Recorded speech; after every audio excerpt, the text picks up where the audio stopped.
समुंदर के किनारे एक बहुत ही सुंदर गांव बसा था। शांत, हरियाली से भरा और लहरों की मधुर आवाज से गूंजता हुआ। वहीं एक बुजुर्ग अम्मा अपने 4 बेटों के साथ रहती थीं। 3 बेटों की शादी हो चुकी थी और चौथा बेटा अभी कुंवारा था। उसका नाम अर्जुन था।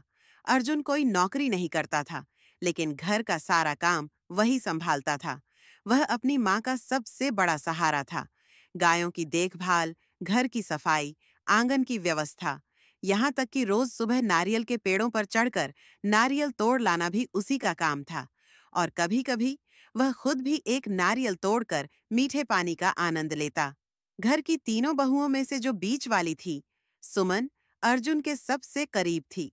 बचपन में दोनों ने साथ में गांव के स्कूल में 5वीं तक पढ़ाई की थी। सुमन अर्जुन को आज भी एक प्यारे दोस्त की तरह मानती थी। सब कुछ ठीक था, पर एक बात अर्जुन की जिंदगी को भीतर से तोड़ रही थी। जो व्यक्ति घर के खर्च के लिए पैसे न देता हो, उसकी कोई इज्जत नहीं करता। अर्जुन चाहे जितना भी काम करे, उसकी कोई सराहना नहीं होती थी। रोज शाम को घर में वही बातें होती। इसको कोई काम करने को कहो, कब तक हमारे ऊपर बोझ बना रहेगा? कौन अपनी बेटी देगा इस निकम्मे को? बुजुर्ग माँ चुप रह जाती थीं। वे जानती थीं कि अगर अर्जुन हाथ खींच ले, तो घर का सारा बोझ उनके ऊपर आ जाएगा। लेकिन फिर भी माँ के दिल में दर्द रहता। बेटे की मेहनत को कोई क्यों नहीं समझता? अब तो हद ही हो गई थी। बड़ी भाभी, जो कभी स्नेह से बात भी नहीं करती थीं, अब बचा खुचा खाना अर्जुन को देने लगी थीं। उसके लिए कभी अलग से खाना नहीं बनता। माँ कुछ कहना चाहती थीं, लेकिन उनके अपने भी शब्द थक चुके थे। एक दिन सुमन ने ये सब देखा तो उसका दिल भर आया। वह अर्जुन के पास आई और बोली, तुम बाहर कोई काम क्यों नहीं कर लेते अर्जुन? यहाँ तुम्हें कोई नहीं पूछता, कोई नहीं समझता तुम्हारी मेहनत को। अर्जुन को बात चुभ गई। उसने आंखों में भरे भरोसे के साथ कहा, तुम ऐसा कैसे कह सकती हो सुमन? मेरी माँ मुझसे बहुत प्यार करती हैं। मेरी भाभियां भी। देखो ना, मैं घर का हिस्सा हूँ। मुझे कोई परेशानी नहीं है। सुमन ने बहुत समझाया, बहुत शांत स्वर में कहा, तुम जो देख रहे हो, वो शायद पूरा सच नहीं है। एक बार मेरी बात मानो। आज तुम बीमार होने का बहाना करो और रसोई के पास वाली चारपाई पर चुपचाप लेटे रहो। मैं तुम्हें वो दिखाऊंगी जो तुम्हारी आंखें नहीं देख पाईं। अर्जुन मान गया। रात हुई, सब खाने पर जुटे। तीनों भाई भरपेट खाना खाकर चले गए। फिर बड़ी भाभी ने चुपचाप अपने लिए दाल उठाई और जो थोड़ा सा बचा, उसमें पानी मिलाया, थोड़ा नमक और मिर्च डाली और अर्जुन को आवाज दी, आ अर्जुन, खा ले, तेरे लिए यही बचा है। लेकिन अर्जुन तो सब देख चुका था। वह चारपाई से उठा नहीं, बस चुपचाप उठकर आंगन से बाहर चला गया और फिर समुंदर के किनारे जा बैठा। लहरें चुप थीं उस रात। चांदनी भी फीकी लग रही थी।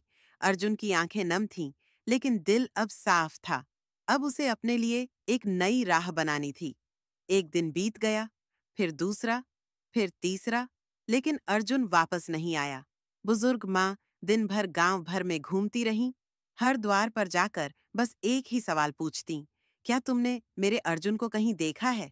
पर कोई कुछ नहीं जानता था। सुमन की आंखें नम रहतीं। दिल ही दिल में वह खुद को कोसती। काश मैंने उसे वो सब न बताया होता। काश उसे उस कड़वे सच से दूर रखा होता। पर अब पछताने का कोई फायदा नहीं था। अर्जुन जा चुका था, न जाने कहाँ। घर में अब हालात और बिगड़ गए थे। बुजुर्ग माँ अब अकेले ही काम करने को मजबूर थीं। 2 बहुएं सिर्फ अपने हिस्से का खाना बनातीं और खाकर चल देतीं। बाकी घर उनका नहीं था। सुमन रोज उनकी मदद करती, उनकी थकी कमर को सहारा देती, गायों को चारा डालती, आंगन बुहारती। माँ को अब सब समझ आने लगा था। जो बेटा सारा दिन घर में बिना किसी स्वार्थ के सबके लिए जुटा रहता था, वही मेरा असली सहारा था। हर बार जब वो काम करती, उनके होठों से बस एक ही दुआ निकलती, हे भगवान, मेरा अर्जुन जहां भी हो, खुश हो, सुरक्षित हो। अब माँ और सुमन दोनों की हालत घर की नौकरानियों जैसी हो चुकी थी और ऊपर से सुमन का पति तो जैसे किसी और दुनिया का हिस्सा था। वो शहर में काम करता, महीनों घर नहीं आता। कभी कभार पैसे भेज देता, पर न उससे अपनापन झलकता था, न जिम्मेदारी। एक दिन सारा काम खत्म करने के बाद सुमन थकी हारी अपनी सास के पास बैठी। आंखों में आंसू लिए उसने कहा, माँ जी, लगता है अब हमारा यहाँ कोई नहीं रहा। क्यों ना हम शहर जाकर अर्जुन को ढूंढें। हो सकता है हमें वो कहीं मिल जाए। माँ ने उसकी आंखों में देखा और पहली बार सास बहू के बीच का रिश्ता किसी बोझ या जिम्मेदारी से ऊपर उठकर दो टूटे हुए दिलों का रिश्ता बन गया। शहर में महीनों भटकने के बाद एक दयालु फूल वाली ने सुमन को अपने फूलों के ठेले से जोड़ लिया। ये फूल मंदिर के बाहर बेच देना, उसने कहा, और उसकी सास को समझाया, तुम मंदिर के बाहर चप्पलों का ध्यान रखना, कुछ पैसे बन जाएंगे खाने भर के लिए। सुमन और माँ को कोई ऐतराज नहीं था। अब वे किसी के ताने नहीं सुनते थे, किसी पर बोझ नहीं थे, खुद का पेट पालते थे और एक उम्मीद के सहारे जीते थे कि कभी अर्जुन से फिर मुलाकात होगी। एक दिन एक सुंदर राजकुमारी अपने रथ से मंदिर आई। वह इतनी जल्दी में थी कि अपनी चप्पलें उतारते वक्त एक चप्पल सीधी बहती नाली में जा गिरी, पर भीड़ में किसी ने ध्यान नहीं दिया।